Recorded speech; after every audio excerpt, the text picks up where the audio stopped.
بسم اللہ الرحمن. یہ ایک حقیقت ہے کہ انسان جتنا مرضی پڑھا لکھا ہو، اس کا خاندان کتنا ہی اچھا کیوں نہ ہو، اور اس کے پاس کتنی ہی دولت کیوں نہ ہو، چاہے وہ لڑکا ہے یا لڑکی، اور چاہے جتنی مرضی انہوں نے چھان بین کی ہو، بہت زیادہ وقت لگو، لیکن اکثر یہ دیکھا گیا ہے کہ شادی جو ہے نا وہ ہمیشہ غلط جگہ پر ہی ہوتی ہے. اس کی وجہ کیا ہے؟ آخر کیوں شادی زیادہ تر لوگوں کی غلط جگہ پر کیوں ہوتی ہے؟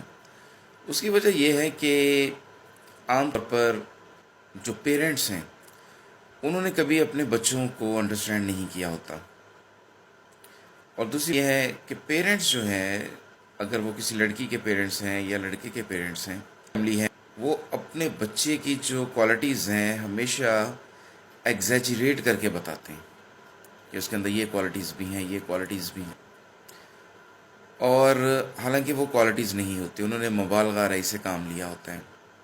ٹھیک ہے. اور پھر کیا شادی ہوتی ہے لڑکے یا لڑکی کی، تو وہ ایک دوسرے کو تقریباً 5 to 10% انڈرسٹینڈ رہے ہوتے ہیں. مجھے ایک بات سمجھ میں یہ نہیں آتی کہ لڑکیاں جو ہیں، پیرنٹس جو ہیں، وہ لڑکیوں کو کالجز میں بھیجتے ہیں، یونیورسٹیز میں بھیجتے ہیں، ان پر اعتماد کرتے ہیں. ٹھیک ہے. اگر وہ اتنا اعتماد کرتے ہیں تو ان پہ تھوڑا سا اور اعتماد کر لیں. لڑکیوں کو یہ بھی اعتماد دیں کہ اگر انہیں کوئی لڑکا یونیورسٹی میں کوئی پسند آ جائے تو وہ کم از کم گھر والوں کو بتا سکیں. اتنی فریڈم ضرور دیں کہ وہ لڑکی جو ہے وہ اپنے کسی بڑے بھائی کو یا باپ کو اپنی پسند کے بارے میں بتا سکے. لیکن ہوتا یہ ہے کہ میں سمجھتا ہوں کہ یہ جو منگنی ہوتی ہے نا، کسی بھی لڑکے کی یا لڑکی کی منگنی ہوتی ہے، اس کو پروبیشن پیریڈ کے طور پر لینا چاہیے. اس میں لڑکے اور لڑکی کو آپس میں بات چیت کرنے کا بھرپور موقع دینا چاہیے، ان کو گھومنے پھرنے کا موقع دینا چاہیے. ٹھیک ہے.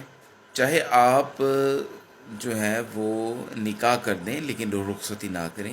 ویسے یہ تو ذرا بات ہو جائے گی، تھوڑی سخت بات ہو جائے گی، لیکن یہ ہے کہ منگنی کے بعد جو ہے ان کو تھوڑا سا جو ہے وہ ایک دوسرے کو انڈرسٹینڈ کرنے کا موقع دیں، اور یہ پروبیشن پیریڈ ہونا چاہیے. اور جو دونوں پارٹیز ہیں، چاہے وہ لڑکا ہے یا لڑکی ہے، اگر وہ ایک دوسرے کو جو ہے وہ ان کی جو مینٹل کمپیٹیبلٹی نہیں ہے تو شادی کو روک دینا چاہیے.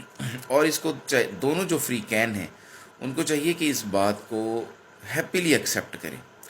لیکن پیرنٹس یہ کہتے ہیں کہ نہیں جی، منگنی کے بعد لڑکا اور لڑکی جو ہے نا وہ ان کو آپس میں بات چیت کرنے یا جو ہے نا ایک دوسرے ملنے کا موقع جو ہے وہ بالکل نہیں دیا جائے گا، کیونکہ کہیں یہ نہ ہو کہ وہ ایک حد سے تجاوز کر جائیں. ٹھیک ہے. اچھا، وہی لڑکا اور لڑکی کسی یونیورسٹی میں پڑھتے ہیں، کسی جگہ جاب کرتے ہیں، تو وہاں پر بھی تو لڑکا لڑکی ہوتے ہیں نا، وہاں پہ بھی تو ایک دوسرے سے باتیں کرتے ہیں، تو وہاں پہ تو وہ ایک حد سے تجاوز نہیں کرتے. ٹھیک ہے.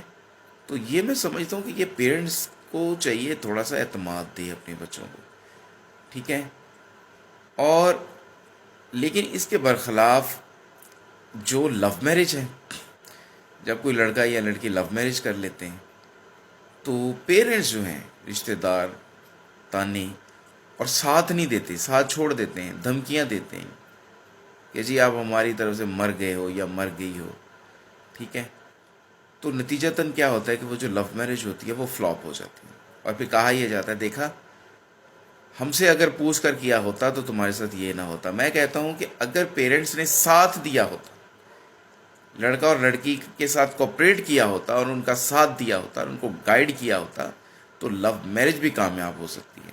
اور جس ارینج میرج کو آپ سمجھتے ہیں نا کہ کامیاب ہو گئی ہے، تو جس لڑکی نے شادی سے پہلے ہی دل پر پتھر باندھ دیے ہے اور اپنی خواہشات کا جنازہ نکال لیا ہے، جس لڑکی نے شادی سے پہلے ہی، وہ پوری زندگی شادی کے بعد بھی اپنی خواہشات کو دبائے رکھتی ہے، اور پیرنٹس سمجھتے ہیں کہ جی واہ جی واہ، تو بڑی کامیاب ہوگی. اور لو میرج ہے نا، وہ دیکھو اس نے فلانی لو میرج کی اور ناکام.